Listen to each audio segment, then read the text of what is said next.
Hello everyone, welcome back to my YouTube channel. In this video, we are going to study chapter number 8, that is Human Health and Disease. Here are some important topics of this chapter. Disease is an infectious agent, malarial cycle, immunity, AIDS, cancer and drugs. Now let's start with our very first topic. सबसे पहला question जो इस chapter से बनता है, जब ये chapter का जो फर्स्ट पेज है उसी में ही क्वेश्चन गिवन है, discovery of blood circulation. Blood circulation किसने डिस्कवर किया था? William Harvey. देन जो सेकंड पेज है इस चैप्टर का, दैट इज पेज नंबर 146, उस पर एनसीईआरटी में एक लाइन गिवन है, among non infectious diseases dash is the major cause of death. Answer क्या है? कैंसर. देन इस चैप्टर में हम सबसे पहले एनसीईआरटी ने इन्फेक्शियस नॉन इन्फेक्शियस डिजीज़ के बारे में बताया हुआ है. पैथोजेंस क्या होते हैं? डिजीज़ कॉजिंग ऑर्गेनिज्म को हम पैथोजन बोलते हैं. उसके बाद कुछ डिजीज़ के नाम गिवन है एनसीईआरटी में और उनके सिम्टम, उनके कॉजेटिव एजेंट, उनके कन्फर्मेटरी टेस्ट, ये सब. तो सबसे पहले जो डिजीज़ एनसीईआरटी में गिवन है वो है टाइफाइड. टाइफाइड का पॉजिटिव एजेंट क्या है? Salmonella typhi. सैल्मोनेला टाइफीमोरियम भी है पूरा नाम, और सैल्मोनेला टाइफी एनसीईआरटी में लिखा हुआ है. बैक्टीरिया है, ये एक बैक्टीरियल डिजीज़ है. कैसे स्प्रेड होती है? Spread bye contaminated food and water. Generally enter in the small intestine. सबसे पहले जो बैक्टीरिया है स्मॉल इंटेस्टीन में एंटर करता है और फिर वहाँ से माइग्रेट करता है थ्रू ब्लड अदर ऑर्गन्स में. सिम्टम क्या है? जो मेन सिम्टम होते हैं वो कॉन्स्टेंट हाई फीवर रहता है. देन कॉन्स्टिपेशन, स्टमक एक, हेडेक, इंटेस्टाइनल परफोकेशन एंड डेथ में अकर इन सीरियस केसेस. देखो, weakness, headache, loss of appetite, ये तो कॉमन से सिम्टम्स होते हैं, ये नॉर्मली आपको हर डिजीज़ में देखने को मिल जाएंगे. जो इंपॉर्टेंट होता है कॉन्स्टेंट हाई फीवर, स्टमक एक, कॉन्स्टिपेशन, लॉस ऑफ एपेटाइट. ये कन्फर्मेटरी टेस्ट. टाइफाइड को कन्फर्म कैसे करते हैं हम? उसके लिए जो टेस्ट करते हैं वो विडाल टेस्ट होता है. देन आ जाती है सेकेंड डिजीज जो एनसीईआरटी में गिवन है, दैट इज निमोनिया. निमोनिया का पॉजिटिव एजेंट क्या है? Streptococcus pneumoniae and haemophilus influenzae. Pneumonia कहाँ पे इन्फेक्शन कॉज करता है? निमोनिया हमारे जो लंग्स के एल्व्यूलाई होते हैं, एयर फिल्ड सैक्स, वहाँ पे ये हमारा इन्फेक्शन कॉज करता है.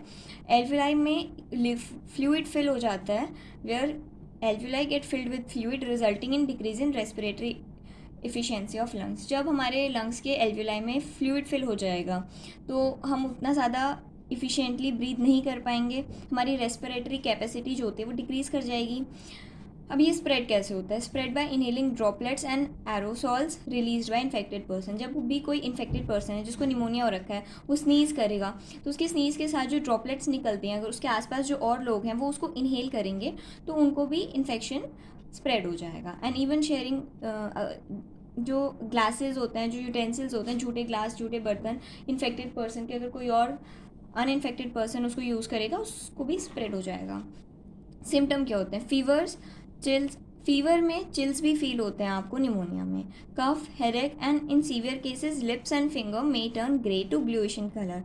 ये इंपॉर्टेंट है इसमें, क्योंकि फीवर, हेडेक तो नॉर्मल सा सिम्टम हो गया. मेन क्या है? Chills and severe, in severe cases lips and finger. जो लिप्स और फिंगर्स होते हैं, जो नेल्स वगैरह होते हैं, वो ग्रे से ब्लूइश हो जाता है. देन हमारी जो नेक्स्ट डिजीज़ एनसीईआरटी में गिवन है, दैट इज़ कॉमन कोल्ड. अब वो दोनों हमारी बैक्टीरियल डिजीज़ थी, अब एनसीईआरटी में एक वायरल डिजीज़ गिवन है, कॉमन कोल्ड, खांसी जुकाम जो हमें नॉर्मली हो जाता है. कैसे पॉजिटिव एजेंट क्या है? ये ग्रुप ऑफ वायरसेस जिनको हम राइनो वायरस बोलते हैं. कहाँ पे इन्फेक्शन कॉज करता है? In fact nose and respiratory passage.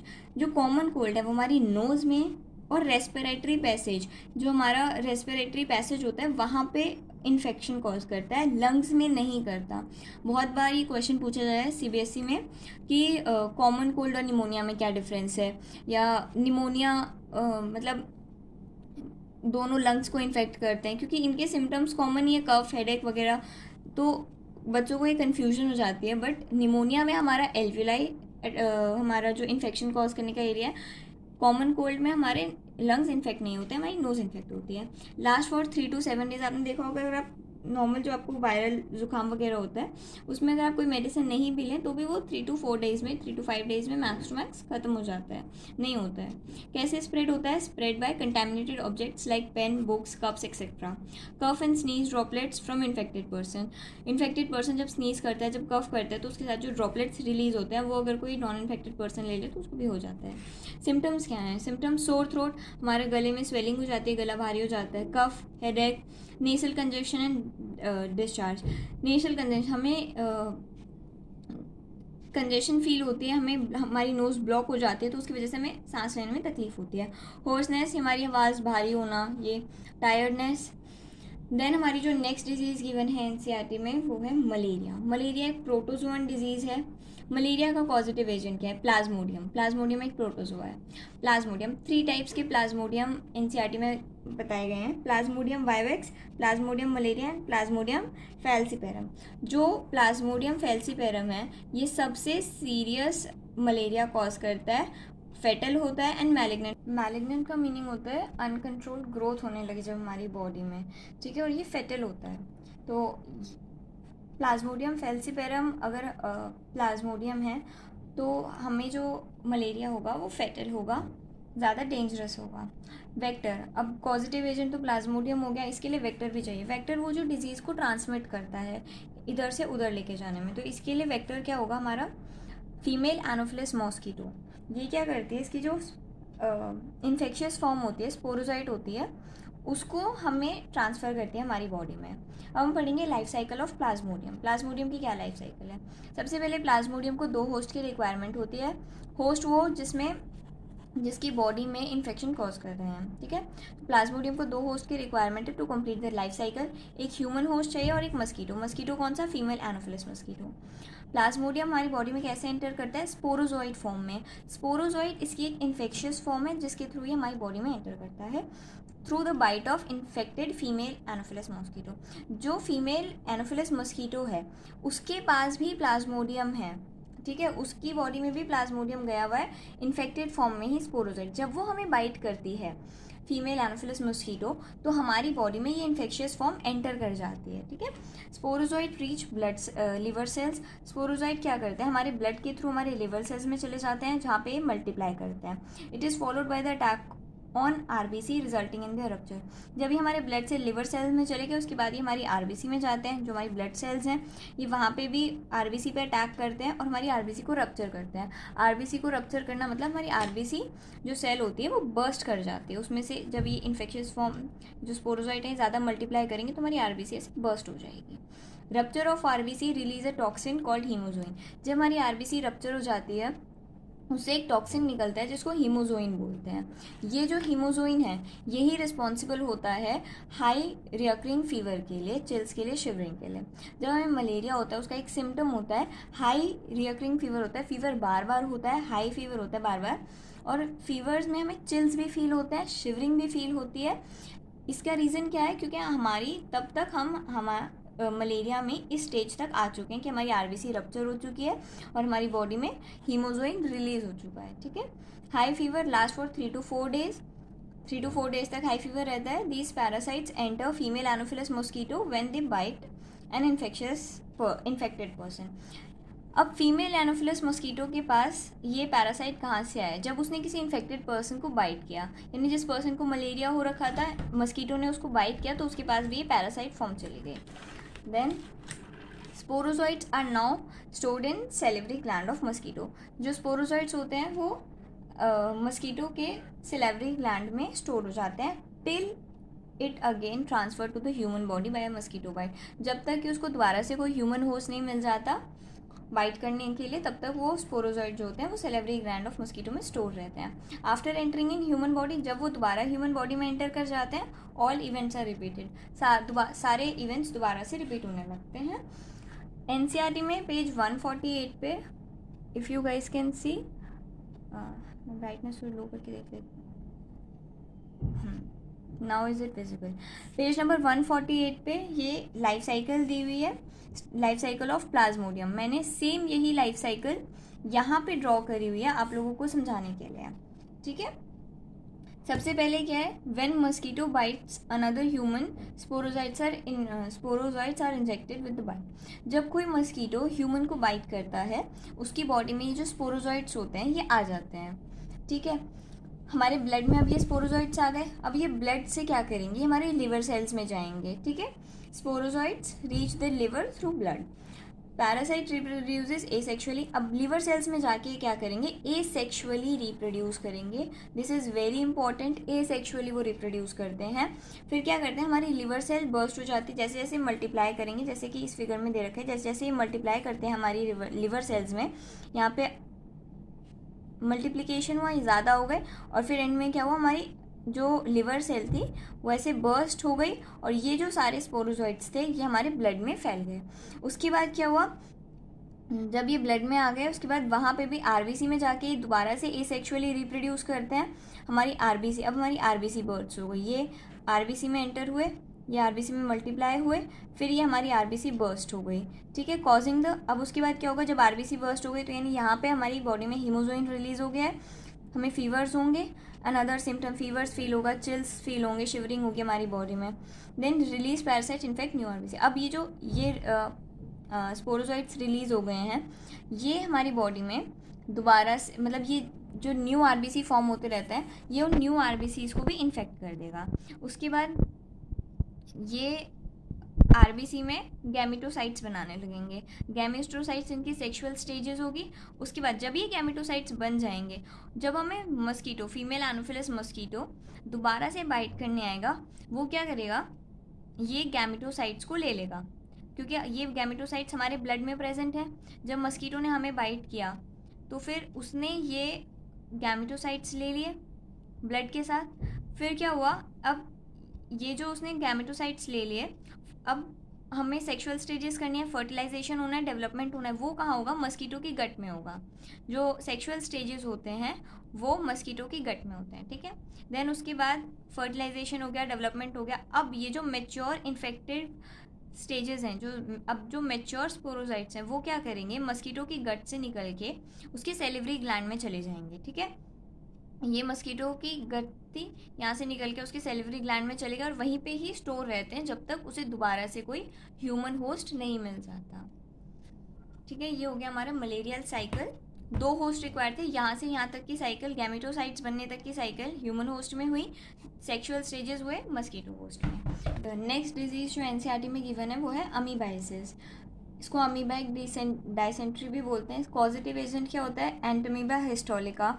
ये भी एक प्रोटोजोन डिजीज़ है। पहली प्रोटोजोन डिजीज़ जो हमने पढ़ी वो थी मलेरिया, दूसरी है अमीबैक dysentery.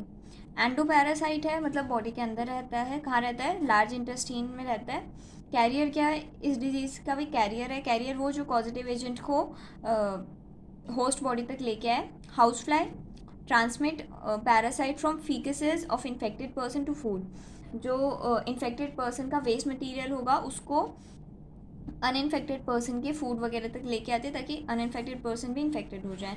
Main source of infection drinking water and food contaminated. जो कंटैमिनेटेड फूड और ड्रिंकिंग वाटर होगा वहाँ से इन्फेक्शन स्प्रेड होता है। सिम्टम्स क्या हैं डिजीज़ के, abdominal pain, stool with excess mucus and blood clots, constipation, cramps. Main symptoms ये हैं, ये इंपॉर्टेंट है, ये नहीं भूलना है आपको, stool with excess mucus and blood clots. Then जो नेक्स्ट डिजीज़ हमें गिवन है वो है रिंगवर्म। रिंगवर्म एक फंगल डिजीज़ है। पॉजिटिव एजेंट क्या है इनका, fungi of genera Microsporum, Trichophyton and Epidermophyton. जो फंजाई होते हैं इन 3 जीनस की, वो ये डिजीज़ कॉज करती है, रिंगवर्म, ठीक है। इन्फेक्शियस डिजीज़ है। इन्फेक्शियस वो जो स्प्रेड हो जाती है easily. Human infection occurs either through contact with the uninfected person और फ्रॉम सॉइल। इन्फेक्टेड पर्सन के कॉन्टैक्ट में आने से ही स्प्रेड हो जाती है। Spread through towels, clothes and combs of infected person. Symptoms क्या है, dry and scaly lesions on body parts such as nails, skin and scalp. Lesions are accompanied by intense itching. जो पैचेस ड्राई स्केली लेजन्स होते हैं उस पर intense etching भी होती है। एनसीईआरटी में फिगर गिवन है, ऐसे आपको ये रिंगवर्म का डायग्राम एनसीईआरटी में गिवन है। स्किन के ऊपर आप ऐसे पैचेस आ जाते हैं इन पे इंटेंस इचिंग होती है। देन हमारी जो नेक्स्ट डिजीज़ गिवन है वो है एस्कैरियासिस। ये हेलमेंथिक डिजीज़ है। पॉजिटिव एजेंट क्या है? एस्कैरियासिस ल्यूम्ब्रिकॉइड्स, राउंड वर्म जिसे हम बोलते हैं। ये भी एक एंडोपैरासाइट है। कहाँ रहता है? बॉडी में, इंटेस्टाइन में रहता है। Eggs of parasite are excreted along with the faeces of infected person. Infected person का जो वेस्ट मटेरियल डिस्चार्ज होता है उसमें एस्कैरियासिस ल्यूम्ब्रिकॉइड के एग्स होते हैं। विच कंटैमिनेट, जो कि सॉइल को, वाटर को, प्लांट्स को कंटैमिनेट करते हैं। हेल्दी पर्सन को कैसे ये इन्फेक्शन मिल जाएगा? Healthy person acquire infection through contaminated water.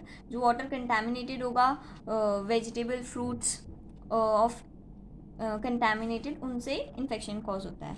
Symptoms क्या हैं इसके? सिम्टम्स इंटरनल ब्लीडिंग, बॉडी में इंटरनली ब्लीडिंग होती है, मस्कुलर पेन होता है, fever, anaemia and abdominal pain, indigestion, blockage of intestinal passage. काफ़ी सारे सिम्टम्स हैं, सब आपको याद रखने हैं।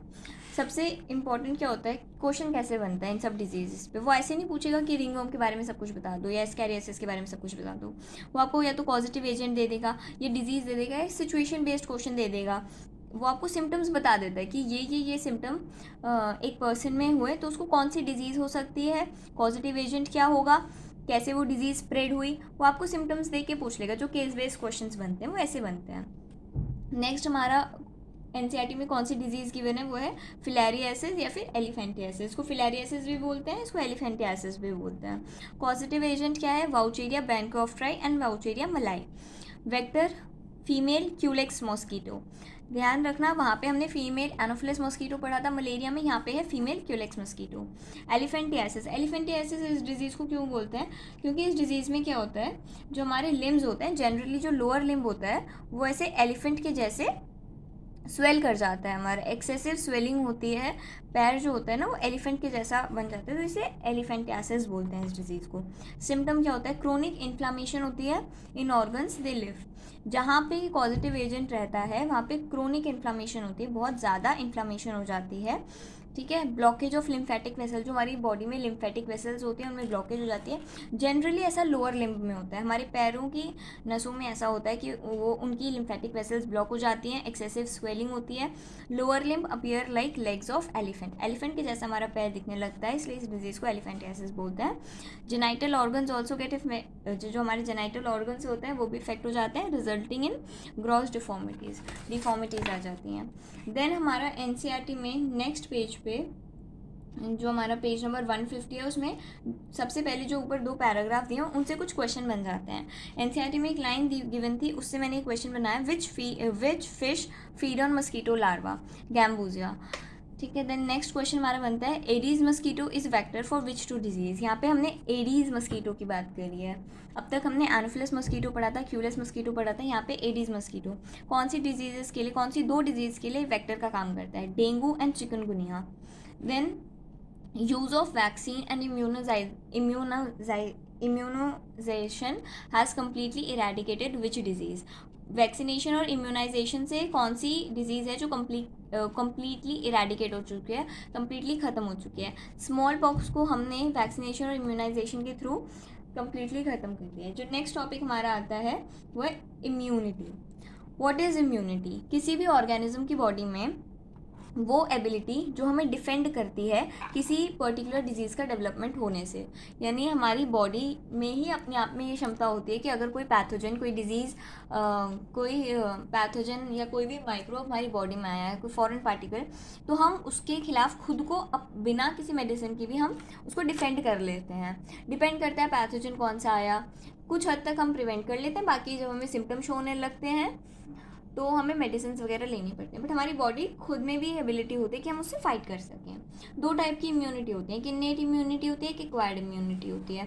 मैंने दोनों को साइमल्टेनियसली लिख लिया है ताकि आपको समझने में ईजी रहे, आपके दिमाग में एक डिफरेंस पहले से ही बन जाए, ठीक है। इन्नेट इम्यूनिटी वो होती है जो non specific type of defence provide करती है। इन्नेट इम्यूनिटी होती है जो हमारे पास बचपन से होती है, जो जिसको लेके हम पैदा हुए होते हैं, या हमें हमारे पेरेंट्स से मिली होती है, ठीक है। ये present from birth, non specific type of defence accomplished by providing different type of barriers. ये हमें डिफरेंट टाइप के बैरियर्स प्रोवाइड करती है। कैसे कैसे? Physical barriers, physiological barrier, cellular barriers and cytokine barrier. Physical barrier में क्या क्या आ जाता है? फिजिकल बैरियर में आ जाता है, फर्स्ट जो इसमें आता है वो है फिजिकल बैरियर। फिजिकल बैरियर जैसे जो स्किन है वो अपने आप में एक फिजिकल बैरियर हो गई। Mucus membranes of digestive, respiratory and urogenital tract, ये सब क्या करते हैं? माइक्रोब्स को ट्रैप कर लेते हैं वहीं पे, ठीक है। Do not allow pathogen to enter in the body. Now physiological barrier, physiological barrier में हमारा आ जाता है जो स्टमक के अंदर एसिड प्रेजेंट है, माउथ के अंदर saliva, tears from eyes, sweat, all prevent microbe, ये सब भी माइक्रोबियल ग्रोथ को प्रिवेंट करते हैं। तो ये आ गए हमारे फिजियोलॉजिकल बैरियर में। नेक्स्ट आता है सेलुलर बैरियर। सेलुलर बैरियर जो सेल्स के थ्रू हमें कैसे इम्यूनिटी प्रोवाइड हो रही है। WBCs में जो मोनोसाइट्स हैं वो, और पॉलीमॉर्फो न्यूक्लियर ल्यूकोसाइट, PMNL, इसको हम PMNL भी बोलते हैं। तो कई बार वो आपसे फुल फॉर्म ही पूछ लेता है, ठीक है। Then natural killer lymphocytes and macrophages can phagocytose and destroy microbes, ये फैगोसाइटिस कर देते हैं और माइक्रोब्स को डिस्ट्रॉय कर देते हैं। देन आ जाता है साइटोकाइन बैरियर। साइटोकाइन बैरियर में आता है हमारा इंटरफेरॉन्स। इंटरफेरॉन्स कैसे प्रिवेंट करते हैं? जो वायरस इन्फेक्टेड सेल होती हैं वो क्या करते हैं, एक प्रोटीन सिक्रीट करते हैं जिसको इंटरफेरॉन्स बोलते हैं। वो क्या करते हैं, हमारे नॉन इन्फेक्टेड सेल्स को प्रिवेंट करते हैं फर्दर वायरल इन्फेक्शन से। मतलब जो वायरस इन्फेक्टेड सेल है, जिन सेल में ऑलरेडी इन्फेक्शन हो चुका है, वो इंटरफेरॉन सिक्रीट करती हैं ताकि जो सेल अभी इन्फेक्टेड नहीं हुई हैं, जो नॉन इन्फेक्टेड सेल हैं, उनको बचा सकें हम वायरल इन्फेक्शन से। तो ये सारे आ गए हमारे इन्नेट इम्यूनिटी में। Now acquired immunity. Acquired immunity वो जो हमें बर्थ से नहीं मिली है, हमने वो अपनी लाइफ टाइम में खुद अचीव करी है, ठीक है। Developed during individuals life time, हमारी लाइफ टाइम में खुद डेवलप हुई है।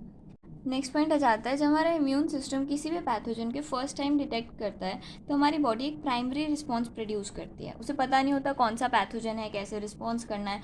तब जो प्राइमरी रिस्पॉन्स प्रोड्यूस होता है वो लो इंटेंसिटी का होता है। देन जब हमारी बॉडी में फिर उस पैथोजन की एक मेमोरी क्रिएट हो जाती है कि हाँ भाई ये वाला पैथोजन आया तो हमें ऐसे एक्ट करना है और ये एंटीबॉडीज़ बनानी है, इतनी बनानी है, इतने में वो ख़त्म हो जाएगा पैथोजन ही वो। तो उसकी एक मेमोरी क्रिएट हो गई हमारी बॉडी में। जब सेम पैथोजन दोबारा हमारी बॉडी में एंटर करेगा, दोबारा अटैक करेगा, तो हमारी बॉडी तब हमारी बॉडी एक सेकेंडरी रिस्पॉन्स प्रोड्यूस करेगी, एनामेस्टिक रिस्पॉन्स प्रोड्यूस करेगी। वो होगा हाई इंटेंसिटी का। हमारी बॉडी को पता है कि ये तो वही वाला पैथोजन है जो पहले भी आया था, और फिर हाई इंटेंसिटी से अटैक होगा, ठीक है। 2 types of acquired immune response develop. 2 type के एक्वायर्ड इम्यून रिस्पॉन्स डेवलप होते हैं, एक ह्यूमोरल और एंटीबॉडी मीडिएटेड इम्यून रिस्पॉन्स, दूसरा है सेल मीडिएटेड इम्यून रिस्पॉन्स। जो ह्यूमोरल और एंटीबॉडी मीडिएटेड है वो mediated bye antibody in blood and lymph, blood और लिम्फ में जो एंटीबॉडी होते हैं उसके थ्रू। देन सेकंड है हमारा cell mediated immune response, mediated by T lymphocytes. ये हमारी बॉडी में जो टी लिम्फोसाइट सेल हैं उसके थ्रू हमें इम्यूनिटी प्रोवाइड करता है। ये जो टी लिम्फोसाइट्स होते हैं ये हमारे किस चीज़ के लिए, ग्राफ्ट रिजेक्शन के लिए भी यही रिस्पॉन्सिबल होते हैं। जब ऑर्गन ट्रांसप्लांटेशन करते हैं तो पहले हमारी बॉडी कभी कभी उसको मना भी कर देती है एक्सेप्ट करने के लिए, ग्राफ्ट रिजेक्शन हो जाता है। तो उसको मना करने के लिए क्या, मतलब कौन से सेल्स होते हैं जो एक्सेप्ट नहीं करते, टी लिम्फोसाइट्स, क्योंकि वो उसको एक फॉरेन पार्टिकल की तरह, एक पैथोजन की तरह देखते हैं, और हमारी बॉडी उसके थ्रू उसके लिए भी एक एंटीबॉडीज़ बना लेती है, एक्सेप्ट नहीं करती हमारी बॉडी, क्योंकि हमारी बॉडी को पता होता है कि ये सेल्फ है, ये नॉन सेल्फ है, ये सेल्फ हमारी बॉडी के ऑर्गन्स हैं, ये नहीं है, ऐसे करके। तो एक्वायर्ड इम्यूनिटी वो हो गई जो पैथोजन स्पेसिफिक है, जो हम अपनी लाइफ टाइम में अचीव करते हैं। देन इनेट इम्यूनिटी वो जिससे हम बर्थ से हमारे पास है, non specific type of defence होता है। देन हम आते हैं नेक्स्ट टॉपिक की तरफ। Immune response are produced by 2 types of lymphocytes. Immune response के लिए 2 type produced by 2 types of lymphocyte, 2 types के लिम्फोसाइट से प्रोड्यूस हो रहा है, B lymphocytes and T lymphocytes. इनको हम बी सेल्स भी बोलते हैं, इनको हम टी सेल्स भी बोलते हैं। बी सेल्स क्या करते हैं, produce an army of proteins called antibodies. B lymphocytes हमारे एंटीबॉडीज बनाते हैं ब्लड में, ठीक है, in response to pathogen, pathogen के खिलाफ या पैथोजन को देखकर, जो पैथोजन को डिटेक्ट कर लेते हैं तो ये एंटीबॉडीज़ बनाते हैं हमारे ब्लड में। ये एंटीबॉडीज़ जो पैथोजन होता है, एंटीजन जो होता है, उससे हमें उससे फाइट करती है। देन टी सेल्स, अब टी लिम्फोसाइट्स का क्या काम होता है? टी लिम्फोसाइट डायरेक्टली एंटीबॉडीज़ नहीं बनाते, ये हमारे बी सेल्स को हेल्प करते हैं एंटीबॉडीज़ बनाने में। अब एंटीबॉडीज़ क्या होते हैं? एंटीबॉडीज़ कितने टाइप की होती हैं? एंटीबॉडीज़ वो protein molecules, antibodies are protein molecules जिनको हम इम्यूनोग्लोबिन्स भी बोलते हैं, ठीक है, IG, इम्यूनोग्लोबिन। 5 टाइप की एंटीबॉडीज़ हमारी बॉडी प्रोड्यूस करती है, IgA, IgM, IgE, IgG and IgD, ठीक है। एंटीबॉडीज़ का वाई शेप्ड स्ट्रक्चर होता है, एनसीईआरटी में इसका स्ट्रक्चर भी गिवन है, यहाँ पेज नंबर 151 पे। Let me show you guys. ये जो स्ट्रक्चर है एंटीबॉडी का वाई शेप्ड स्ट्रक्चर है, इसमें जो लॉन्ग चेन होती है ये होती है हमारी हैवी चेन, ये जो आपको बड़ी वाली चेन दिख रही है दिस इज लॉन्ग चेन, ठीक है। देन जो छोटे वाली चेन है दिस इज शॉर्ट चेन, इसको हम लाइट चेन भी बोलते हैं, ठीक है। यहाँ पे एंटीजन बाइंडिंग साइट, इन साइड्स पे एंटीजन बाइंड होगा, ठीक है। और ये जो हैवी चेन है, ये लाइट चेन है, ये डाइसल्फाइड ब्रिजेस से ज्वाइंट है, आप देख रहे हो ये आपस में ज्वाइंट है, तो ये क्या है? डाइसल्फाइड ब्रिजेस, डाइसल्फाइड बॉन्ड से ज्वाइंट होती हैं दोनों चेन्स। यही बात यहाँ पे लिखी है, antibody consist of 4 polypeptide chain, 4 polypeptide chain होंगी, 2 लॉन्ग होंगी, 2 शॉर्ट होंगी, जो लॉन्ग होंगी वो हैवी हैं, 2 शॉर्ट हैं वो लाइट चेन्स हैं, इसलिए एंटीबॉडी के स्ट्रक्चर को हम H2L2 स्ट्रक्चर भी बोलते हैं, ठीक है, joint together by disulphide bond. IgG most prevalent antibody है जो हमारे ब्लड में पाई जाती है। IgA वो एंटीबॉडी है जो हमें कोलेस्ट्रॉम से मिलती है, यानी कि ब्रेस्ट मिल्क से मिलती है, ठीक है। ये हमने जब आपने चैप्टर नंबर 3 पढ़ा होगा ह्यूमन रिप्रोडक्शन, उसमें भी आपका ये वाला टॉपिक आया था, वहाँ पे भी बताया हुआ था कि IgA एंटीबॉडी आपको मिलती है कोलेस्ट्रॉम से। Then active immunity and passive immunity. Active immunity क्या होती है, पैसिव इम्यूनिटी क्या होती है? एक्टिव इम्यूनिटी वो develop due to the contact with the pathogen और its antigen that leads to the production of antibody in host body. जब हमारी बॉडी में कोई पैथोजन आया, ठीक है, हमने उसको डिटेक्ट कर लिया, तब जो एंटीबॉडीज प्रोड्यूस होंगी, तब जो इम्यूनिटी हमें मिलेगी वो होगी एक्टिव इम्यूनिटी। हमने पैथोजन को देख के इम्यूनिटी बनाई है, develop due to contact with pathogen. जब हमारी बॉडी में कोई भी डेड या कोई भी लिविंग पैथोजन आया, तब हमने इम्यूनिटी बनाई अपनी, ठीक है, तो वो हो गया हमारा एक्टिव इम्यूनिटी। हैज़ इसके कोई साइड इफ़ेक्ट्स नहीं होते या फिर बहुत फ्यू साइड इफ़ेक्ट्स होते हैं, स्लो होती है क्योंकि हमने पैथोजन को डिटेक्ट किया पहले, फिर हमने एंटीबॉडी बनानी शुरू करी, फिर हमें इम्यूनिटी मिली एंटीबॉडीज से, तो ये स्लो होता है बट लॉन्ग लास्टिंग होता है, ठीक है। It takes time to respond develop its response, क्योंकि हमने पैथोजन को डिटेक्ट करके तो थोड़ा सा टाइम लग जाता है हमें रिस्पॉन्स प्रोड्यूस करने पे। For example vaccination for polio, ठीक है, इसका एग्जांपल हो गया वैक्सीनेशन फॉर पोलियो। देन जो हमारा आता है next passive immunity. Passive immunity कैसे? Developed when readymade antibodies are injected into the body. अब हमारी बॉडी को यहाँ पे एंटीबॉडीज खुद से बनाने की जरूरत नहीं है, हमने क्या किया, बॉडी के अंदर किसी भी पर्टिकुलर पैथोजन के खिलाफ या किसी भी पर्टिकुलर एंटीजन के अगेंस्ट में बॉडी में एंटीबॉडीज़ डाल दी हैं, रेडीमेड एंटीबॉडीज़ हमने बाहर से एंटीबॉडीज़ प्रोड्यूस करी, ठीक है, और उनको इंजेक्शन के थ्रू बॉडी में इंजेक्ट कर दिया, ठीक है। It may cause a reaction, ये रिएक्शन भी प्रोड्यूस कर सकती हैं, फास्ट होती हैं but only for few days, ये कुछ दिनों के लिए ही वो होती हैं रहती हैं, एंड फास्ट रिस्पॉन्स प्रोड्यूस होता है इस केस में। It is use when immune response has to be faster, ये उस केस में यूज़ करते हैं हम जब हमें फास्टर इम्यून रिस्पॉन्स प्रोड्यूस करना है। Example administration of tetanus antitoxins and antibodies in colostrum. अब जो कोलेस्ट्रॉम से हमें एंटीबॉडीज़ मिली वो जीवन भर तो हमारे साथ रहेंगी नहीं, कुछ टाइम तक, जब बच्चा छोटा होता है तब तक हमारे साथ हैं। देन टेटनस का इंजेक्शन जो लगता है हमें, उसमें भी हमें एंटीबॉडीज़ डालते हैं हमारी बॉडी में, बट वो सारे टाइम के लिए नहीं होता है। ऐसा होता है कि टेटनस का इंजेक्शन 6 महीने तक के लिए काम कर गया, ऐसे कुछ करके एक टाइम पीरियड होता है, I am not sure about that, but मैंने आपको एक एग्जांपल देके समझाया है, ठीक है। तो वो हमारी पैसिव इम्यूनिटी में आ गई, ठीक है। देन हमारा आ जाता है वैक्सीनेशन। वैक्सीनेशन क्या होता है? वैक्सीनेशन एक प्रोसेस होता है जिसके थ्रू हम बॉडी में वीकेंड और इनएक्टिवेटेड पैथोजेंस और प्रोटीन्स को इंजेक्ट करते हैं।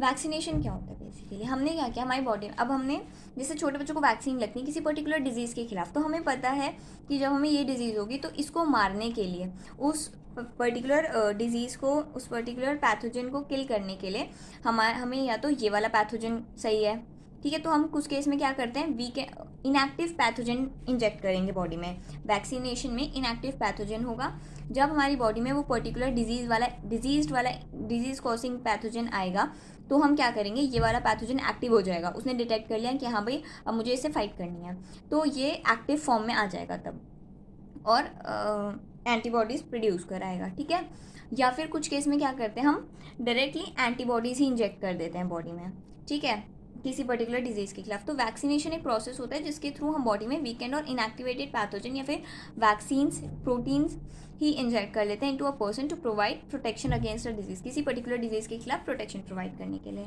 Now what is immunization? Immunization क्या होता है? वैक्सीनेशन से ही हमें इम्यूनिटी मिलती है, ठीक है, तो ये आपस में एक तरीके से इंटरलिंक्ड है। इम्यूनाइजेशन क्या है? Process by which body produces antibodies, एक वो प्रोसेस जिसके थ्रू बॉडी ने एंटीबॉडीज प्रोड्यूस करी अगेंस्ट अ वैक्सीन, एक प्राइमरी रिस्पॉन्स किसी पर्टिकुलर पैथोजन के खिलाफ जब हमें वैक्सीनेशन मिली तो उस वैक्सीनेशन से अब हमें एंटीबॉडीज़ प्रोड्यूस हुई हमारी बॉडी में, ठीक है, तो उस प्रोसेस को हमने इम्यूनाइजेशन बोल दिया। Develops the ability to neutralize pathogen during active infection, जब हमारी बॉडी में वो इन्फेक्शन एक्टिव है, जब हमारी बॉडी में वो पर्टिकुलर इन्फेक्शन हुआ, ठीक है, तो तब हमने हमारा जो इनएक्टिव पैथोजन था वो एक्टिव स्टेज में आया, ठीक है, हमने उसको जो हमारी बॉडी में डिजीज़ लेके आ रहा था हमने उस इफेक्ट को न्यूट्रलाइज कर लिया, हमने इससे फाइट करी और अब हमारा इफेक्ट न्यूट्रलाइज हो चुका है, ठीक है। Develops ability to neutralize pathogen during active infection के थ्रू पैथोजन को हमने न्यूट्रलाइज कर लिया। वैक्सीनेशन एंड इम्यूनाइजेशन, अब ये जो दोनों प्रोसेस हैं ये based on the property called memory of immune system, ये हमारी इम्यून सिस्टम की मेमोरी पे बेस्ड है। मेमोरी पे कैसे बेस्ड है? मतलब हमारा जो इम्यून सिस्टम होता है ना, वो जब भी कोई पैथोजन पहली बार आ रहा होता है ना, उसकी एक मेमोरी बना के रख लेता है, ठीक है, कि हाँ भाई अब जैसा आप इस चीज़ को ऐसे समझ सकते हो, हमें बचपन से कितनी बार कोल्ड हो चुका है, कॉमन कोल्ड हमें बचपन से काफ़ी बार हुआ है, तो अब क्या होता है जब हम मेडिसिन नहीं भी लेते तो हमारी बॉडी को पता है कि हाँ ये वाली एंटीबॉडीज़ प्रोड्यूस होंगी और हमें इतने दिन में आराम आ जाएगा, ठीक है। तो अगर हम कुछ नहीं भी करें तो हमारी बॉडी उसके खिलाफ एंटीबॉडीज़ प्रोड्यूस कर लेती है, ठीक है। तो वैक्सीनेशन एंड इम्यूनाइजेशन मेमोरी पे चलते हैं, मेमोरी ऑफ इम्यून सिस्टम पे चलते हैं। एनसीईआरटी में एक लाइन गिवन थी, hepatitis B vaccines are produced from yeast, ये आपको याद रखना है, कई बार वो पूछ लेता है कि वैक्सीन हेपेटाइटिस बी की वैक्सीन किससे बनती है, तो आपको पता होना चाहिए यीस्ट से बनती है। देन नेक्स्ट टॉपिक जो एनसीईआरटी में गिवन है वो एलर्जी का गिवन है। एलर्जी क्या होती है? एलर्जी होता है एक एग्जैजरेटेड और एक हाइपर सेंसिटिव रिएक्शन जब हमारा इम्यून सिस्टम प्रोड्यूस करता है किसी सर्टेन एंटीजन्स के खिलाफ, ठीक है। जैसे हमारी बॉडी में कोई एंटीजन एंटर हुआ, आपने देखा होगा कि कुछ लोगों को काफ़ी एलर्जी होती है, कहते हैं कि नहीं मेरे को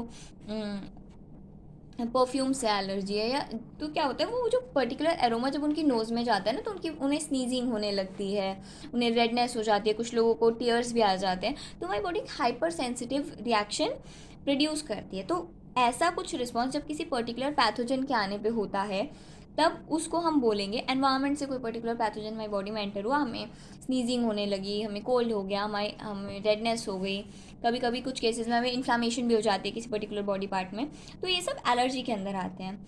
एलर्जी के केस में हमारी एंटीबॉडीज़ जो प्रोड्यूस होती है ना वो होती है IgE टाइप्स। मैंने यहाँ पे आपको 5 टाइप्स की एंटीबॉडीज़ बताई थी, हर केस में ये 5 टाइप्स की एंटीबॉडीज़ प्रोड्यूस नहीं होती, कुछ केस में IgM प्रोड्यूस होगी, कुछ केस में IgE, कुछ में D, कुछ में A।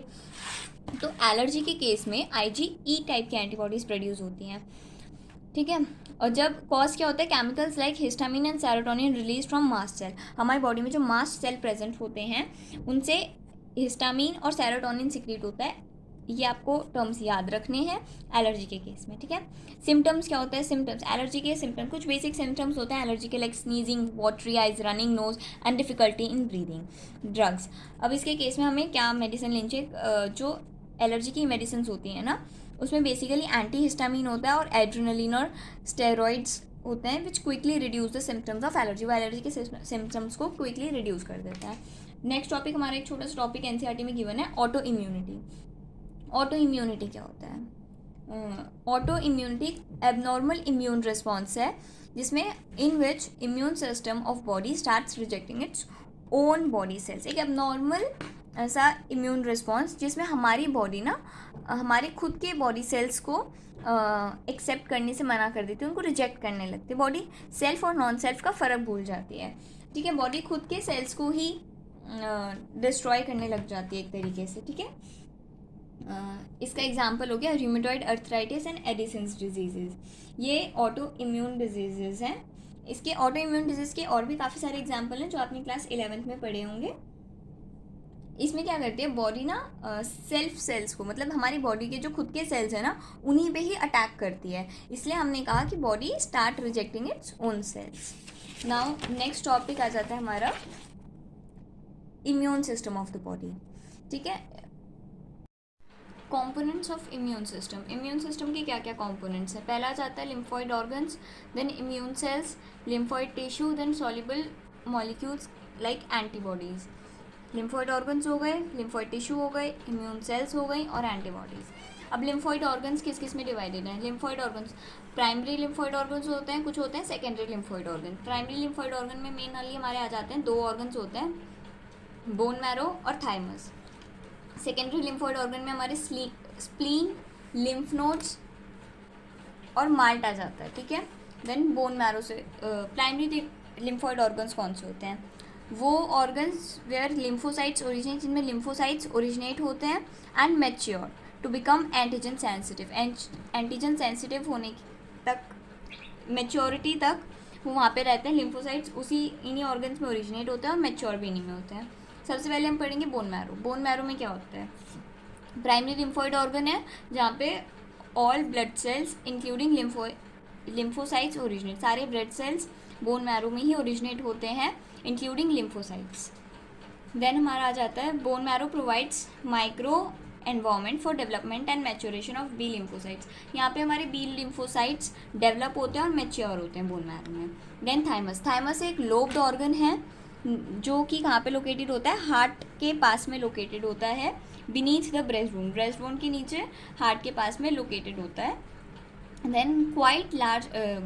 थाइमस का क्या होता है? ये जब बर्थ के टाइम पे थाइमस जो हमारा ऑर्गन है ये बड़ा होता है, बट विद टाइम ये छोटा होने लगता है। इसका साइज़ जो होता है ना ये रिड्यूस होने लगता है विद एज। ये कारण आप समझ सकते हो कि जब हम यंग एज में होते हैं तो हमारी इम्यूनिटी ज़्यादा होती है, बट जैसे जैसे हम बूढ़े होने लगते हैं हमारी इम्यूनिटी कम होने लगती है, ठीक है, क्योंकि थाइमस जो ग्लैंड होता है ये रिड्यूस होने लगता है। देन नेक्स्ट पॉइंट इसमें क्या लिखा हुआ है? Provides micro environment for development and maturation of T lymphocytes.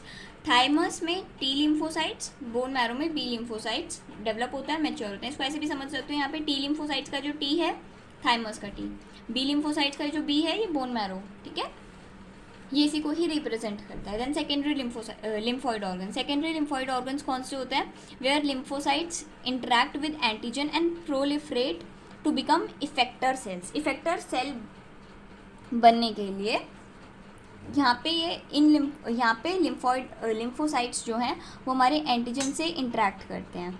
सबसे पहला कौन सा ऑर्गन है? स्प्लीन। स्प्लीन एक बीन शेप्ड ऑर्गन है, लार्ज बीन शेप्ड ऑर्गन है। ये क्या contains lymphocytes and phagocytes. Phagocytes और लिम्फोसाइट्स को कंटेन करके रखता है। फैगोसाइट्स कौन से होते हैं? फैगोसाइट्स वो सेल्स होते हैं जो कि सेल्स को खाते हैं, ठीक है।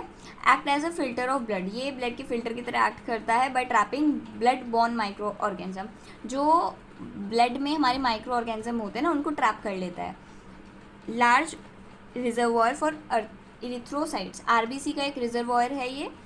कई बार वो ऐसे ही डायरेक्ट क्वेश्चन पूछ लेता है रिजर्वॉयर ऑफ आरबीसी, तो आपको पता होना चाहिए स्प्लीन। देन नेक्स्ट हमारा आ जाता है lymph nodes. Small coiled structure present at different points along lymphatic system. जो हमारा लिम्फेटिक सिस्टम होता है इसमें क्या होता है? जगह जगह पे ना लिम्फ नोड्स प्रेजेंट होते हैं। आप इस फिगर से समझ सकते हो कि ये हमारे लिम्फेटिक वेसल्स हैं बॉडी में, यहाँ पे थाइमस है और जगह जगह पे ना ये लिम्फ नोड्स प्रेजेंट होते हैं, ठीक है। ये यहाँ पे भी लिम्फ नोड्स हैं, तो बॉडी में अलग अलग जगह पे लिम्फ नोड्स प्रेजेंट होते हैं हमारे, ठीक है। ट्रैप माइक्रो ऑर्गेनिज्म को ट्रैप करता है, एंटीजन को ट्रैप करता है जो हमारे लिम्फ सिस्टम में फ्लो कर रहे होते हैं, ठीक है। एंटीजन ट्रैप इन लिम्फ नोड्स एक्टिवेट लिम्फोसाइट्स। जो एंटीजन लिम्फ नोड में ट्रैप होते हैं वो क्या करते हैं? लिम्फोसाइट्स को एक्टिवेट करते हैं क्यों एक्टिवेट करते हैं? इम्यून रिस्पॉन्स प्रोड्यूस करने के लिए, ठीक है। नेक्स्ट हमारा आ जाता है माल्ट। माल्ट क्या है? Mucosal associated lymphoid tissue. सबसे पहले तो इसकी फुल फॉर्म याद रखना इंपॉर्टेंट है, ठीक है। माल्ट की फुल फॉर्म क्या होती है? Mucosal associated lymphoid tissue, formed of masses of lymphoid tissue. lymphoid tissue का एक masses lining the mucosa of respiratory, digestive and urogenital tract. Respiratory, digestive और यूरोजेनाइटल ट्रैक जो है उनकी लाइनिंग्स पे जो टिश्यू प्रेजेंट होते हैं ना, वहाँ पे वो म्यूकोसा, पहली बात तो म्यूकोजल लाइनिंग होती है, ठीक है। उनकी लाइनिंग्स पे जो लिम्फॉइड टिश्यू प्रेजेंट है उनको हम माल्ट बोलते हैं, ठीक है। 50% of the lymphoid tissue in human body is formed by malt. हमारी बॉडी का 50% लिम्फॉइड टिश्यू जो है वो माल्ट से फॉर्म हुआ है, ठीक है। ये आपको नंबर याद रखना है, इंपॉर्टेंट है, कई बार वो यही पूछ लेता है। देन नेक्स्ट टॉपिक हमारा आ जाता है एड्स। एड्स की फुल फॉर्म क्या है? Acquired immuno deficiency syndrome. Syndrome क्यों कहा गया है इसमें? क्योंकि जो एक डिजीज़ होती है उसके तो अलग अलग सिम्टम्स होते हैं। सिंड्रोम हम किसी डिजीज़ को कब बोलते हैं? जब उसमें बहुत अलग अलग डिजीज़ के आपको सिम्टम्स दिखने लगें, ठीक है। तो ग्रुप ऑफ सिम्टम्स जब आपको दिखते हैं ना, उसको सिंड्रोम बोलते हैं। सबसे पहला केस कब रिपोर्ट हुआ था? 1981 में। पॉजिटिव एजेंट क्या है? HIV, human immuno deficiency virus, ठीक है। ये एक वायरल डिजीज़ है, इससे कॉज होती है एड्स, ठीक है। HIV ये जो वायरस है ये कौन से ग्रुप को बिलोंग करते हैं? रेट्रो वायरस को बिलोंग करता है। बच्चे बहुत बार कंफ्यूज हो जाते हैं राइनो वायरस और रेट्रो वायरस में, वो एड्स में राइनो वायरस लिख देते हैं। याद रखना, राइनो वायरस हमने कॉमन कोल्ड में पढ़ा था, और रेट्रो वायरस HIV को जो बिलोंग करता है वो है रेट्रो वायरस, पुराना वायरस, रेट्रो वायरस, ठीक है। It has RNA genome enclosing in an envelope. इसका जो जीनोम है वो RNA, या तो किसी भी ऑर्गेनिज्म का जीनोम में DNA होगा या RNA होगा। इसके जीनोम में RNA प्रेजेंट है जो कि एक एनवलप में एनक्लोज्ड है। ये हो गया एनवलप, यहाँ पे ये हो गया हमारा RNA, ठीक है, ऐसे एनक्लोज्ड है। HIV infection can also transmit from infected mother.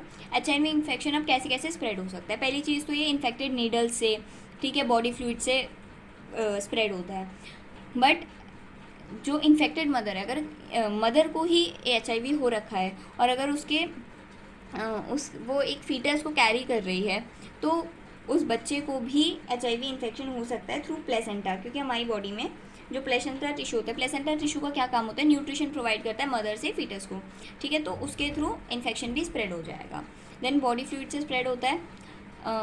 जब हमारी बॉडी में जब HIV एंटर करता है तो क्या होता है कि there is a time lag between infection and appearance of symptoms. मतलब इन्फेक्शन तो हो गया बॉडी में, बट क्या होता है कि इन्फेक्शन से अब हमें सिम्टम्स कैसे पता चलेंगे? सिम्टम्स होने में कुछ टाइम लग जाता है, ठीक है।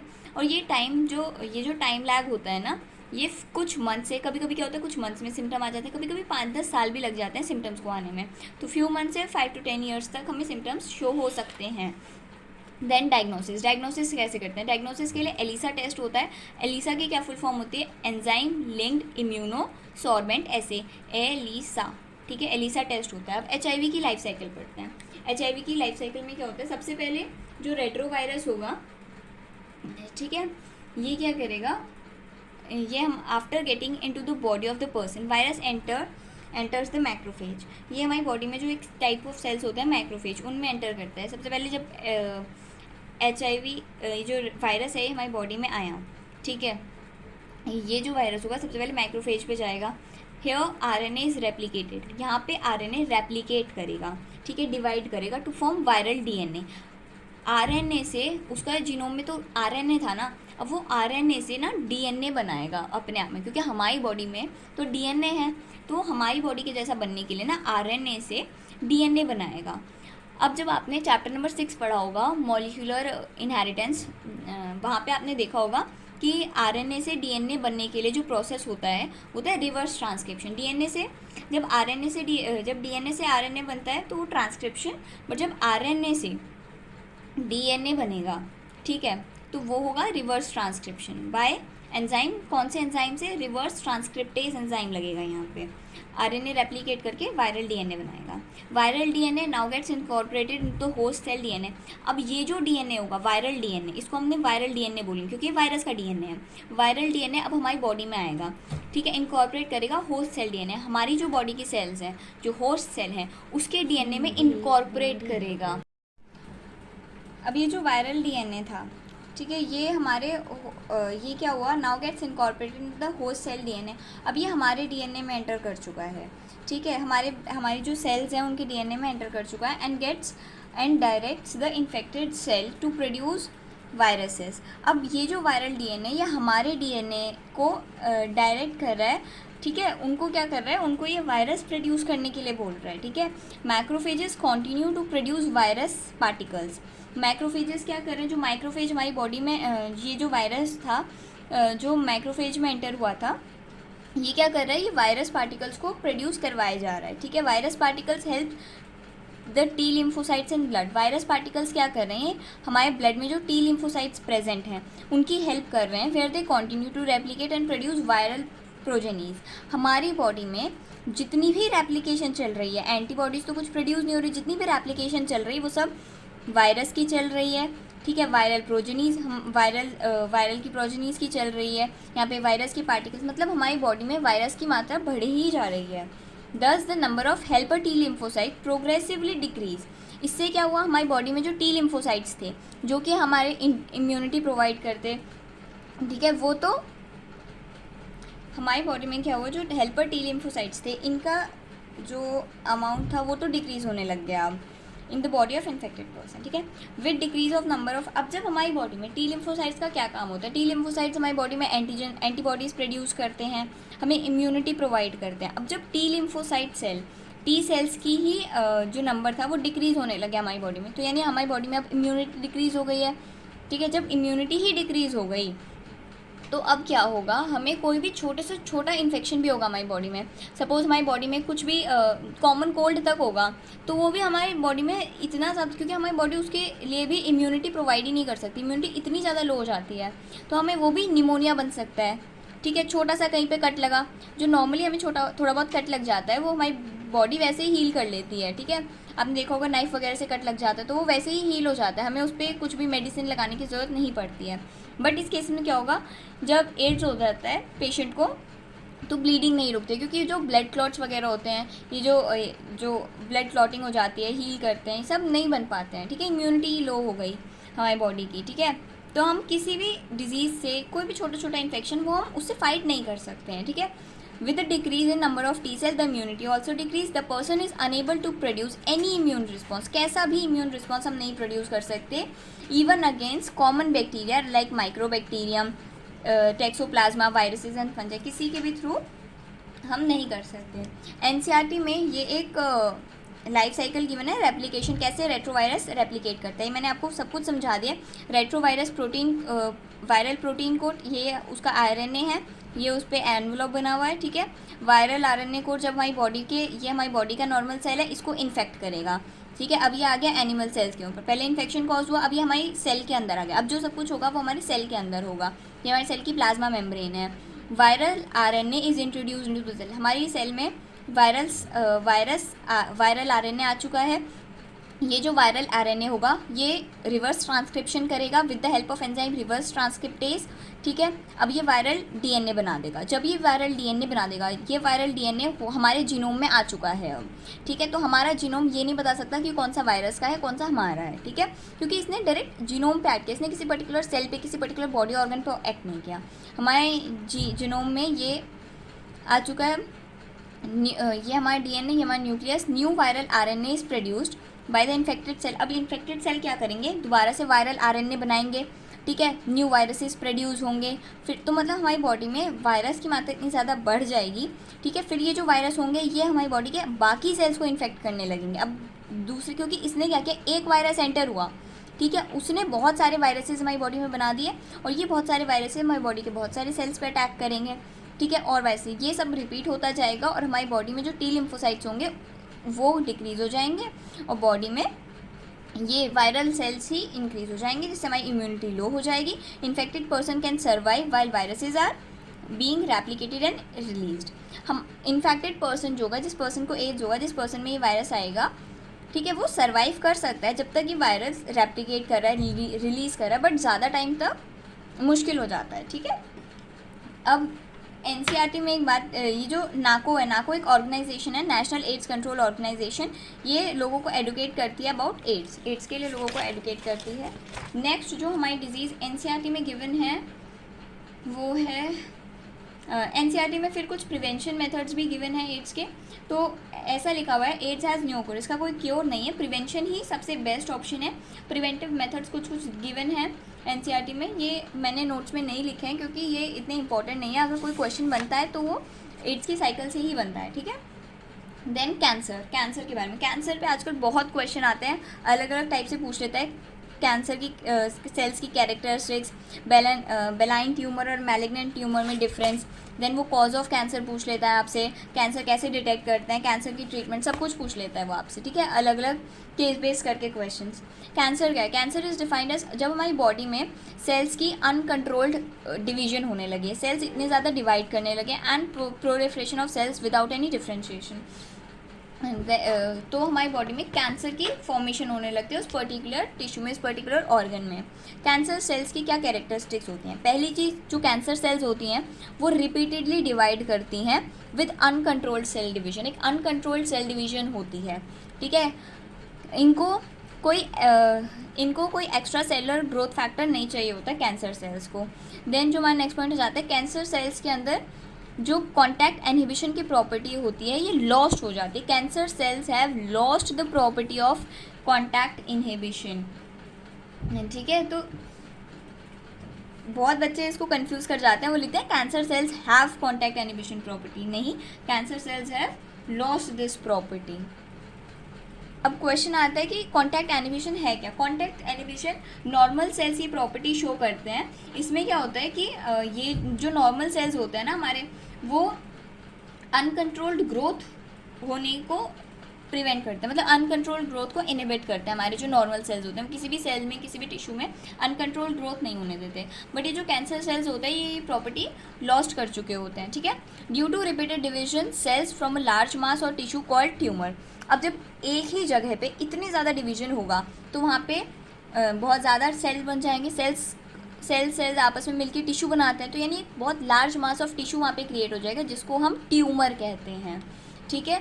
The cells pass out from the tumour to new sites for forming secondary tumours. अब एक जगह पे तो ट्यूमर बन गया, सपोज किसी को माउथ में ट्यूमर बन गया, ठीक है, माउथ में अनकंट्रोल डिवीजन हुई सेल्स की, माउथ में ट्यूमर बन गया। अब माउथ में तो ट्यूमर बन चुका है, अब वो ट्यूमर क्या करेगा, बॉडी में के दूसरे पार्ट्स में, मतलब दूसरी साइट्स पे भी जाके, माउथ के पास वाले एरियाज़ में भी जाके स्प्रेड हो सकता है, ठीक है, न्यू साइट्स पे, जहाँ पे अभी ट्यूमर की ग्रोथ नहीं हुई है वहाँ पे जाके सेकेंडरी ट्यूमर भी फॉर्म कर सकता है, ठीक है।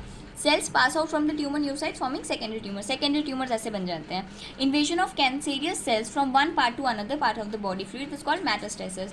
इस प्रॉपर्टी को मेटास्टेसिस बोलते हैं, जब कैंसेरियस सेल्स एक पार्ट से दूसरे पार्ट में भी जाने लगते हैं, उसको मेटास्टेसिस बोलते हैं। अब ये जो ट्यूमर फॉर्म हुआ है यहाँ पे, ट्यूमर दो टाइप के हो सकते हैं, बेलाइन ट्यूमर एंड मैलिग्नेंट ट्यूमर। हमने पहले भी ये वर्ड मैलिग्नेंट वर्ड पढ़ा था जब हमने मलेरिया पढ़ा था, ठीक है, वहाँ पे भी हमने बोला था मैलिग्नेंट वाला जो मलेरिया हो रहा था वो फैटल था। यहाँ पे भी मैलिग्नेंट ट्यूमर जो है वो फैटल है, वो बॉडी में ज़्यादा स्प्रेड हो रहा है। जो बेलाइन ट्यूमर है ये क्योरेबल है, लेस फैटल है बॉडी के लिए, ठीक है। बेलाइन ट्यूमर के बारे में मैंने दोनों को साइमल्टेनियसली लिखा है ताकि आपको समझने में ईजी पड़े। Non cancerous tumour, benign tumour does not show metastasis and non invasive. Benign tumour जो होता है वो मेटास्टेसिस शो नहीं करता, मतलब वो ट्यूमर जो होता है उसमें सिर्फ प्राइमरी ट्यूमर की फॉर्मेशन हुई है, सेकेंडरी ट्यूमर की फॉर्मेशन नहीं हुई है। मतलब बॉडी क्या करती है, सिर्फ मतलब एक ही जगह पे ट्यूमर फॉर्मेशन है, या थ्रोट में है तो थ्रोट में ही है, वो किसी और बॉडी पार्ट में नहीं जा रहा है। ऐसे ट्यूमर को निकालना ईजी रहेगा, एक जगह पे सर्जरी कर लिया, एक जगह पे हमने क्योर किया, बट अगर ट्यूमर सारी बॉडी में फैलेगा तो उसको क्योर करना मुश्किल रहेगा। तो यानी बेलाइन ट्यूमर जो है वो मेटास्टेसिस की प्रॉपर्टी नहीं शो करे, तो ये लेस फैटल है, हमारे लिए क्योरेबल है, नॉन इन्वेजिव है, ये जगह जगह पे जाके अटैक नहीं करता। It stops growth after reaching a certain size. जब ट्यूमर एक पर्टिकुलर साइज का हो जाएगा तो ग्रोथ स्टॉप हो जाएगी उस ट्यूमर की, ठीक है। Limited adherence occurs among the cell of benign tumours. जगह जगह जाके एक लिमिटेड एडहेरेंस होते हैं, लिमिटेड जगह पे वो अटैक करता है, लिमिटेड जगह पे वो हमारी बॉडी में होता है, ठीक है, ये लेस फैटल होता है हमारी बॉडी के लिए। Benign tumour, cancerous tumour shows metastasis, metastasis show करते हैं, यानी बॉडी में फैल सकता है, invades other part of the body. एक जगह पे तो ट्यूमर बना ही बना, फिर वो जाके अलग अलग पार्ट्स में भी ट्यूमर की फॉर्मेशन होने लगी। शोज इनडेफिनाइट ग्रोथ, अगर कैंसर का जब किसी को मैलिग्नेंट ट्यूमर होता है, अगर उसको कंट्रोल ना किया जाए, उसका ट्रीटमेंट ना किया जाए, तो इनडेफिनेट ग्रोथ हो जाएगी बॉडी में. There is no adherence among cells, they tend to slip past another one. वो एक दूसरे सेल से दूसरे सेल्स में जा रहा है, दूसरे टिश्यू से दूसरे टिश्यूज में जा रहा है. कोई लिमिटेड एडहेरेंस नहीं होती है, जगह जगह पे जाके होने लगता है. ज़्यादा फेटल है बॉडी के लिए. ठीक है. देन आ जाती है हमारी एकदम oncogenic viruses have cancer causing viral oncogenes. जो वायरसेस होते हैं, ऑन्कोजेनिक वायरसेस होते हैं, वो कैंसर कॉजिंग होते हैं, have cancer causing viral oncogenes. उनके पास कैंसर कॉजिंग वायरल ऑन्कोजीन्स होते हैं. ठीक है.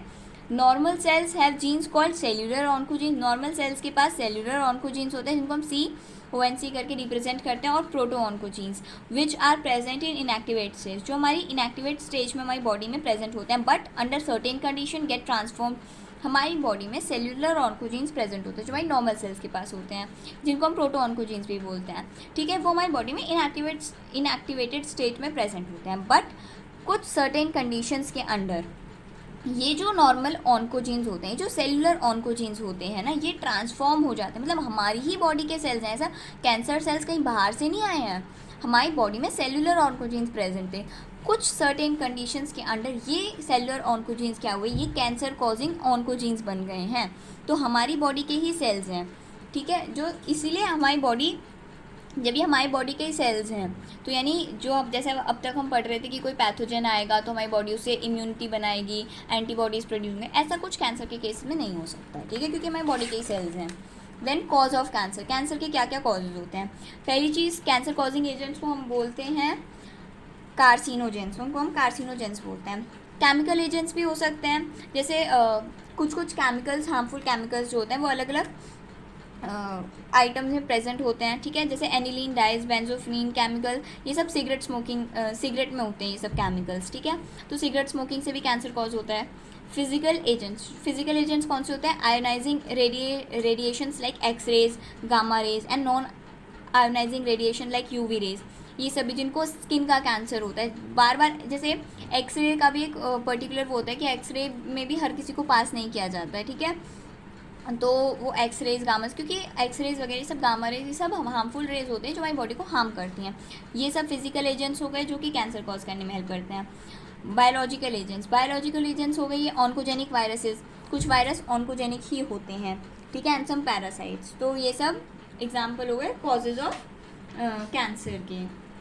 देन हमारा आ जाता है कैंसर डिटेक्शन. अब कैंसर को कैसे डिटेक्ट करते हैं, या जब कैंसर हो जाता है तो उसकी कैसे डिटेक्शन करी जाती है.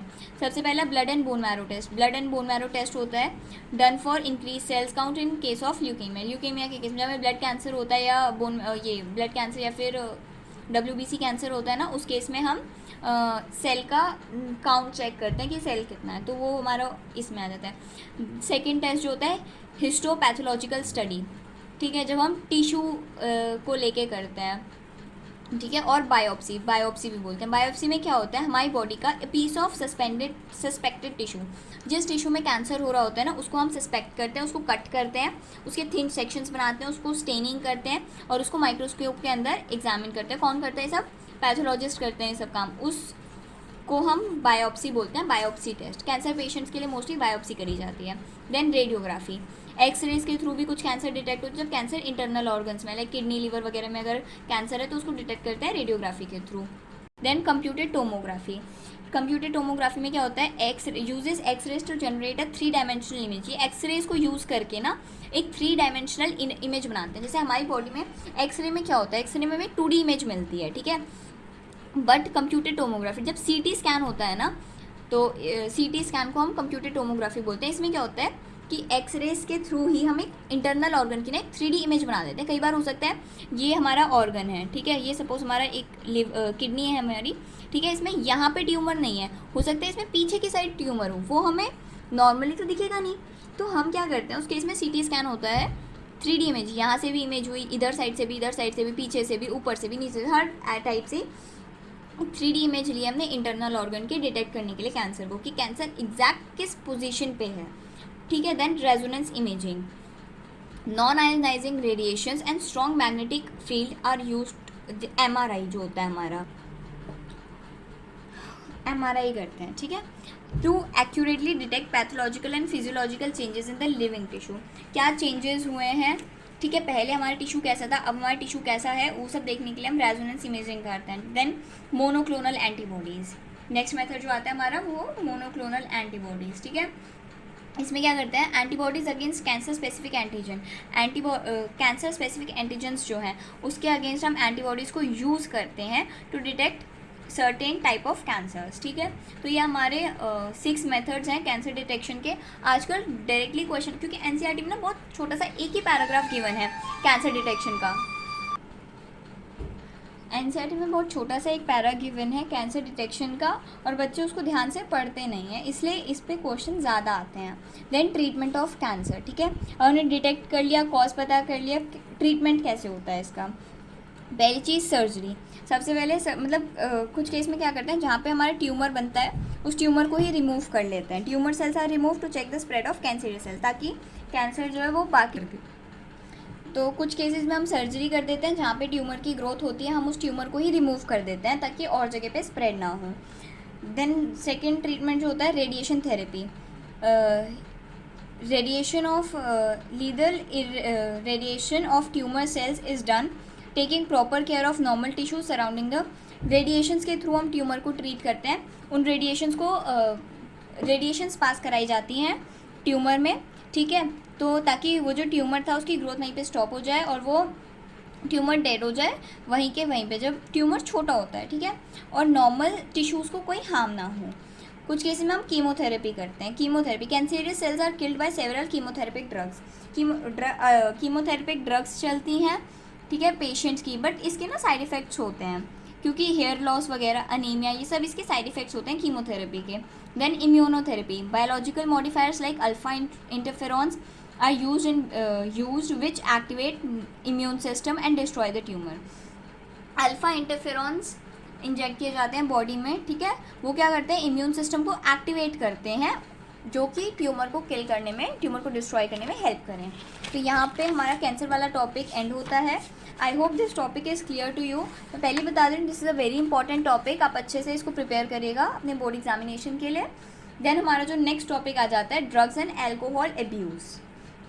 ड्रग्स कितने टाइप के हैं एनसीईआरटी में, सबसे पहले जो एग्जांपल दिया है वो ओपिनॉइड्स का दिया हुआ है। इसको हम, जो हीरोइन होती है, मॉर्फिन, इसको हम, हीरोइन को हम कॉमनली मॉर्फिन भी बोलते हैं, केमिकली इसका नेम होता है डाईएसिटाइल मॉर्फिन, ठीक है। हीरोइन इज़ अ डिप्रेसेंट, ये क्या करती है, बॉडी फंक्शन को स्लो डाउन कर लेती है। सोर्स क्या है, ओपिनॉइड्स का सोर्स क्या है, morphine extracted from latex of Poppy plant. Poppy plant जो होता है उसकी लेटेक्स से, ये इम्पॉर्टेंट है कि प्लांट का कौन सा पार्ट लिया गया है ड्रग बनाने के लिए। तो लेटेक्स ऑफ पॉपी प्लांट हम यहाँ पे यूज़ करते हैं। पॉपी प्लांट को हम, क्या साइंटिफिक नेम क्या है, पेपेवर सोमनीफेरम, ठीक है। हीरोइन एंड स्मैक, इसको अलग अलग नेम है, हीरोइन, मॉर्फिन, स्मैक, ठीक है। इसको ऑब्टेन कैसे करते हैं, ये अब हमने लेटेक्स ऑफ पॉपी प्लांट से मॉर्फिन एक्सट्रैक्ट कर लिया, अब हम उस मॉर्फिन का एसिटाइलेशन करते हैं, ठीक है। तो ये हमारा सोर्स हो गया इसका। मोड ऑफ इंटेक, इंटेक कैसे करते हैं, स्नॉटिंग करते हैं, नोज से इंटेक किया जाता है, या फिर इंजेक्शन के थ्रू भी हम इसको बॉडी में डायरेक्टली इंजेक्ट भी कर लेते हैं, ठीक है। मोड ऑफ एक्शन, कहाँ पे एक्ट करती है हमारी बॉडी में, ये क्या करती है हमारी बॉडी में ना, ब्रेन में, हमारी बॉडी में कुछ जगह पे स्पेसिफिक ओपिनॉइड रिसेप्टर्स प्रेजेंट है, अलग अलग ड्रग्स के अलग अलग जगह के रिसेप्टर्स प्रेजेंट होते हैं हमारी बॉडी में। तो ओपिनॉइड्स का रिसेप्टर ना हमारी बॉडी में सीएनएस यानी सेंट्रल नर्वस सिस्टम में प्रेजेंट होता है, और GI tract, gastro intestinal tract पे प्रेजेंट होता है, ठीक है। तो ये क्या करेगी, जब हम इसे स्नॉट करेंगे, इंजेक्ट करेंगे, तो हमारी बॉडी में यहीं पे एक्ट करती है, सीएनएस पे एक्ट करेगी और जीआई ट्रैक्ट पे एक्ट करेगी। इसके इफेक्ट्स क्या होते हैं, डिप्रेसेंट है, बॉडी फंक्शन को स्लो डाउन करती है। मॉर्फिन एक sedative, effective sedative pain killer भी है, ये एक पेन किलर है। तो ये क्या करती है, ये उन पेशेंट्स के लिए यूज़फुल रहती है जिनको सर्जरी हुई होती है, ठीक है। तो मतलब जो मेडिसिन वगैरह प्रोवाइड करी जाती है ना, उनमें कुछ थोड़ा बहुत अमाउंट में, जिससे हमारी बॉडी को हार्म ना हो, और तो उन मेडिसिन में ये ड्रग प्रेजेंट होती है, ठीक है। इसका स्ट्रक्चर एनसीईआरटी में मैंने आपको यहाँ पे ड्रॉ भी किया है, और एनसीईआरटी में यहाँ पे ये स्ट्रक्चर भी गिवन है मॉर्फिन का, और आपको ये पॉपी प्लांट भी दिखाया हुआ है। तो आजकल क्वेश्चन डायरेक्टली ओपिनॉइड्स का नेम देके नहीं पूछते, उसको पता है कि बच्चे क्वेश्चन में क्या, एनसीईआरटी में क्या पार्ट इग्नोर करेंगे, स्ट्रक्चर इग्नोर करेंगे, और स्ट्रक्चर कंफ्यूजिंग भी होते हैं, ठीक है। तो एनसीईआरटी में सिर्फ 2 स्ट्रक्चर गिवन है, एक आपका कैनाबिनॉइड का स्ट्रक्चर गिवन है, एक आपका मॉर्फिन का स्ट्रक्चर गिवन है। तो वो आपको स्ट्रक्चर दे के पूछता है कि ये कौन सी ड्रग है, इसका सोर्स बताओ, इसका मोड ऑफ इनटेक बताओ, मोड ऑफ एक्शन बताओ, इफेक्ट बताओ, ठीक है। वो तो सब कुछ स्ट्रक्चर दे के पूछ लेता है। अगर आपको स्ट्रक्चर ही नहीं पता है तो आप पूरा क्वेश्चन स्किप कर दोगे, ठीक है, या फिर आप कुछ का कुछ लिख दोगे। तो मेक श्योर कि आप स्ट्रक्चर को याद रखें कि कौन सा स्ट्रक्चर है। वो स्ट्रक्चर बनाने को नहीं देगा, वो आपको स्ट्रक्चर दे के पूछता है, ठीक है। तो ये आपको याद रखना है एक मोटा मोटा। देन हमारा नेक्स्ट ड्रग जो दी हुई है एनसीईआरटी में, कैनाबिनॉइड्स। सोर्स क्या है इसका? Obtain from the inflorescence of the plant cannabis sativa. Cannabis sativa जो प्लांट है उसकी इन्फ्लोरेसेंस से। इन्फ्लोरेसेंस क्या होता है? जब आपने 11th में मॉर्फोलॉजी पढ़ी होगी तो आपको पता होगा, इन्फ्लोरेसेंस मतलब जब फ्लावर ओपन नहीं होता है और एक ऐसे बंच टाइप बन जाता है, ठीक है, उस पार्ट को हम बोलते हैं इन्फ्लोरेसेंस, ठीक है। तो ये इन्फ्लोरेसेंस से ऑब्टेन करते हैं कैनबिस सटाइवा प्लांट की।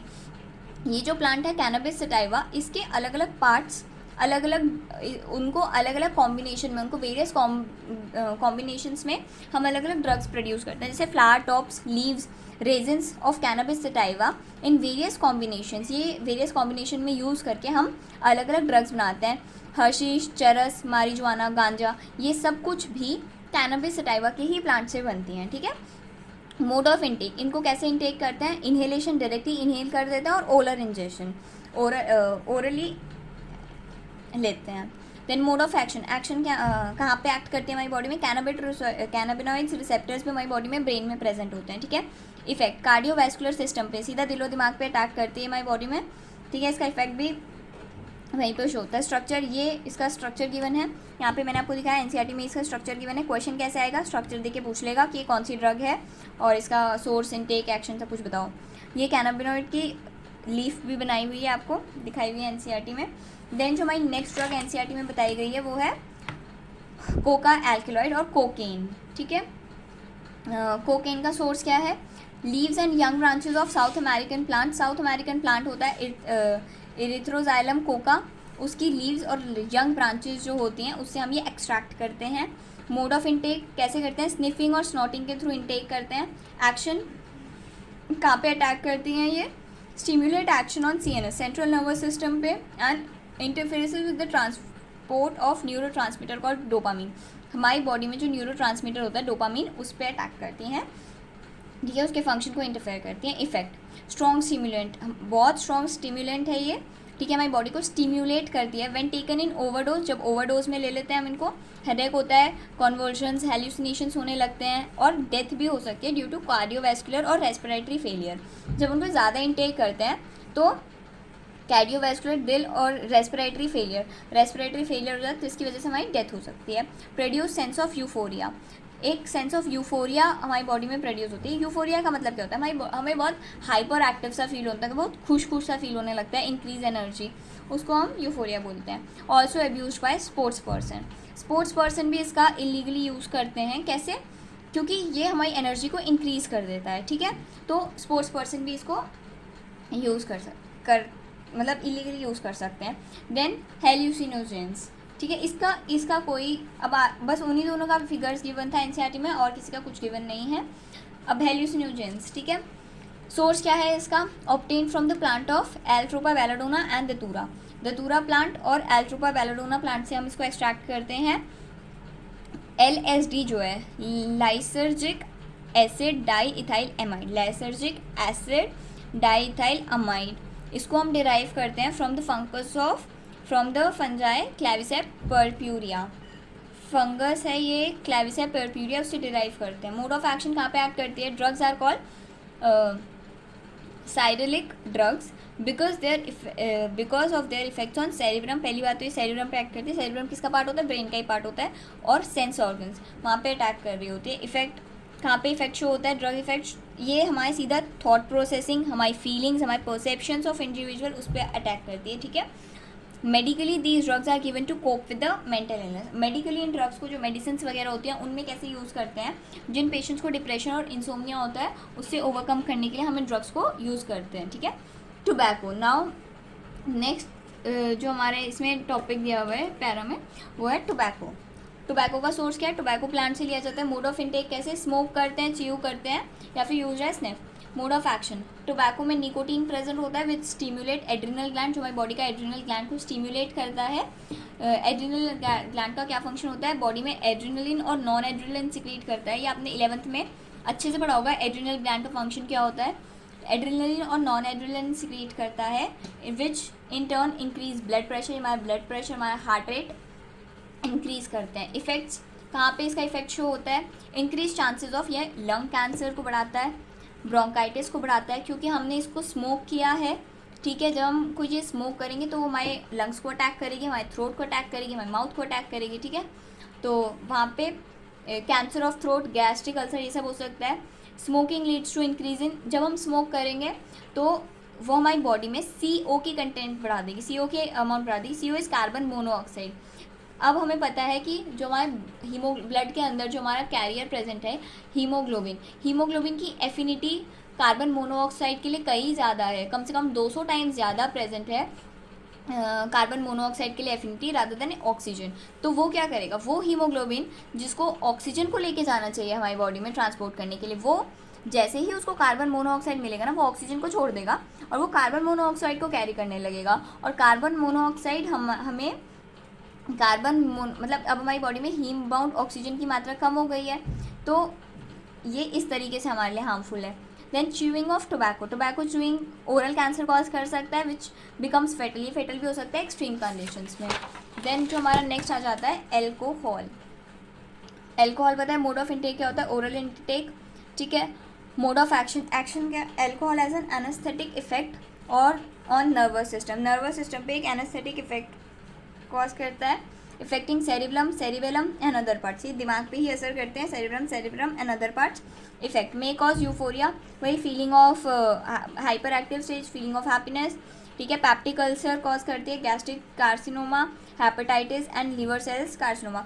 जब हमने अल्कोहल इनटेक करी तो हमारी स्टमक से लीवर में गई, ठीक है। जब लीवर में गई तो ये सीधा लिवर सेल्स को हार्म करती है, peptic ulcers, liver cell carcinoma, liver ज़्यादा अल्कोहल कंज्यूम करने से लिवर कैंसर हो जाता है, ठीक है।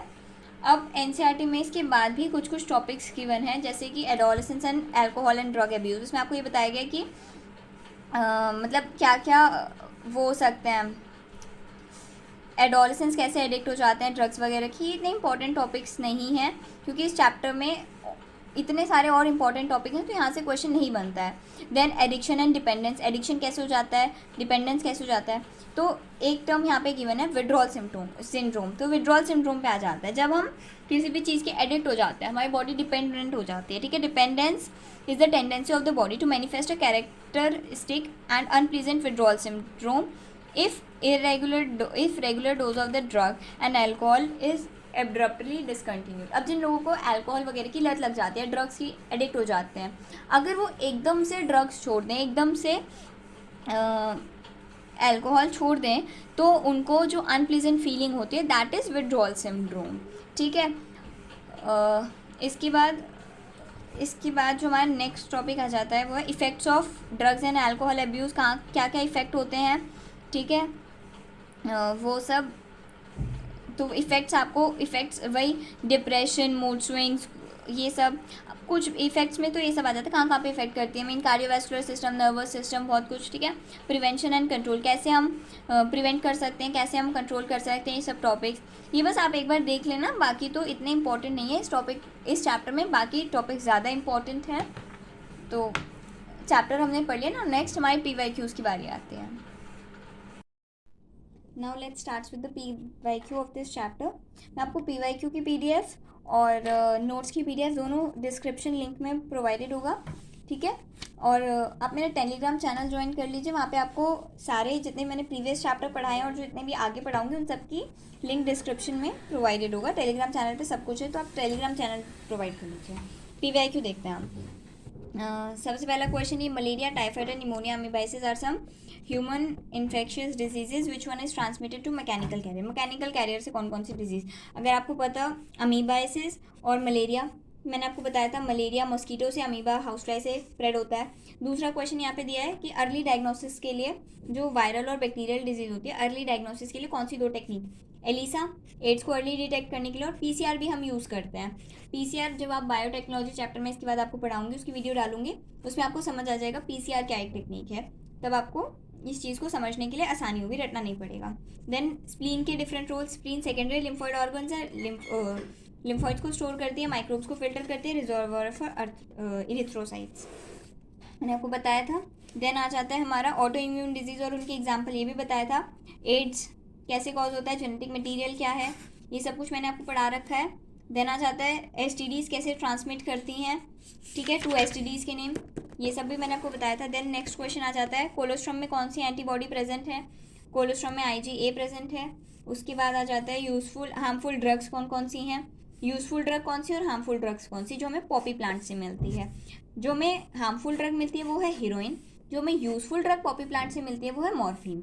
मॉर्फिन एक पेन किलर था, सिडेटिव पेन किलर, उसको हम जब सर्जरीज वगैरह होती है तब यूज़ करते हैं, ठीक है। LSD क्या होता है, LSD की फुल फॉर्म पूछी गई है, लाइसर्जिक एसिड डाईइथाइल अमाइड।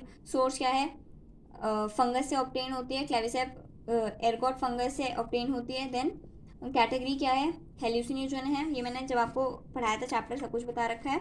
उसके बाद यहाँ पे आ जाते हैं टाइफाइड के सिम्टम्स पूछे गए, ये आपको पता है, ठीक है। एस्कैरियोसिस क्या होती है, उसके सिम्टम्स, ये क्वेश्चन आ रखे हैं। रिंगवर्म्स के बारे में पूछा गया है क्वेश्चन, ये सब मैंने आपको कराया था। निमोनिया के बारे में पॉजिटिव एजेंट क्या है, स्पेसिफिक सिम्टम क्या है, ये मलेरियल साइकिल मैंने आपको बताया था, बहुत इंपॉर्टेंट है, उस पर क्वेश्चन आता है, तो वही मलेरियल साइकिल पे क्वेश्चन आया हुआ है। देन ये पूछा गया है, हाँ ऐसे करके क्वेश्चन आ जाता है, फॉर्मेशन ऑफ गैमेटोसाइट्स कहाँ पे होती है, RBC में होती है, formation of gametocytes human host में, ठीक है। Then fusion of gametocytes, formation होती है RBC ह्यूमन में, लेकिन फ्यूजन ऑफ गैमेटोसाइट्स होता है इंटेस्टाइन ऑफ एनोफिलस मस्कीटो। ये मैंने जब आपको मलेरियल साइकिल पढ़ाई थी तब देखी थी, आप अगर आपको नहीं समझ में आए तो आप वीडियो को बैक करके भी देख सकते हैं, ठीक है, और अपने पेस के अकॉर्डिंग वीडियो को स्लो डाउन करके भी देख सकते हैं। देन एमेबाइसिस पे क्वेश्चन है अगेन, ये मैंने आपको करा दिया था। उसके बाद lymphocytes, 2 special types of lymphocytes, ये मैंने आपको अच्छे से बताए थे, उनके रोल्स भी अच्छे से समझाए थे। देन इम्यून रिस्पॉन्सेज बताए थे, active immunity, passive immunity, humoral immunity, cell mediated, primary, secondary, सब कुछ मैंने आपको करा रखे अच्छे से डेफिनेशन प्रोवाइड करके, ठीक है। उसके बाद नेक्स्ट जो हमारा आ जाता है, name 2 type of immune system 2 type के, इनेट, एडाप्टिव, ये मैंने आपको अच्छे से बताया था। यहाँ पे different type of cell providing, cellular barriers के बारे में पूछा गया, सेलुलर बैरियर्स मैंने आपको अच्छे से बताया। कोलेस्ट्रॉम के बारे में क्वेश्चन आया हुआ है, कोलेस्ट्रॉम भी मैंने आपको बताया था। इनिशियल फ्यू डेज जब लैक्टेशन होती है, इनिशियल फ्यू डेज का मिल्क को हम कोलेस्ट्रॉम बोलते हैं। IgA एंटीबॉडीज उसमें प्रेजेंट होती हैं, जो कि न्यूबॉर्न बेबीज़ को रेजिस्टेंट बनाती है पैथोजन इन्फेक्शन से, ठीक है। देन यहाँ पे इस क्वेश्चन में हिस्टामिन्स, इंटरफेरॉन्स और बी सेल्स का रोल पूछा गया है। सब आपको बताया था, हिस्टामिन हमारे इन्फ्लेमेटरी रिस्पॉन्स के लिए रिस्पॉन्सिबल होती है एलर्जी में। इंटरफेरॉन्स क्या होता है, इंटरफेरॉन्स ग्लाइकोप्रोटीन्स होते हैं जो हमारी नॉन इन्फेक्टेड सेल्स को प्रोटेक्ट करते हैं फर्दर वायरल इन्फेक्शन से। कैंसर पढ़ाया था तब पढ़ाया था मैंने ये आपको, ठीक है। देन उसके बाद हमारा ये आ जाता है, write the events that take place when a vaccine of any disease is introduced into the body। जब कोई भी बॉडी में वैक्सीन हमारी इंट्रोड्यूस होती है तो उसके बाद क्या क्या होता है, ठीक है। ये क्वेश्चन ये आपका ये क्वेश्चन भी मैंने आपको समझाया था, मैंने टॉपिक भी आपको अच्छे से बताया हुआ है। लिम्फ नोड्स का रोल पूछा गया है, प्राइमरी सेकेंडरी लिम्फोइड ऑर्गन्स का रोल पूछा गया है, थाइमस का रोल पूछा गया है, सब मैंने आपको बता दिया है। देन एड्स के ऊपर क्वेश्चन आया है, एड्स साइकिल बनाने, एड्स मैंने आपको अच्छे से समझाया था, एलिसा की फुल फॉर्म पूछी गई है, ठीक है। उसके बाद HIV इन्फेक्शन कैसे ट्रांसमिट होता है अदर देन सेक्सुअल कांटेक्ट, वो भी मैंने आपको बताया था। ब्लड ट्रांसफ्यूजन से हो सकता है या children born to HIV mother से अगर चिल्ड्रन बॉर्न होगा तो भी इन्फेक्शन कॉज हो जाएगा। एड्स के ऊपर काफ़ी क्वेश्चन आए हैं तो मैंने आपको अच्छे से समझाया था इसलिए, ठीक है। उसके बाद metastasis, why it is fatal, ये भी मैंने आपको बताया था। मेटास्टेसिस अच्छे से लिखा भी हुआ है, नोट्स में आप देख सकते हैं। Then morphine, cocaine and marijuana के ऊपर क्वेश्चन आया हुआ है, यहाँ पे आप देखिए मॉर्फिन, कोकेन एंड मारिजुआना के ऊपर क्वेश्चन आया हुआ है, तो ये मैंने आपको बताया था। देन उसके बाद विड्रॉल सिम्प्टोम, ये मैंने आपको बताया था।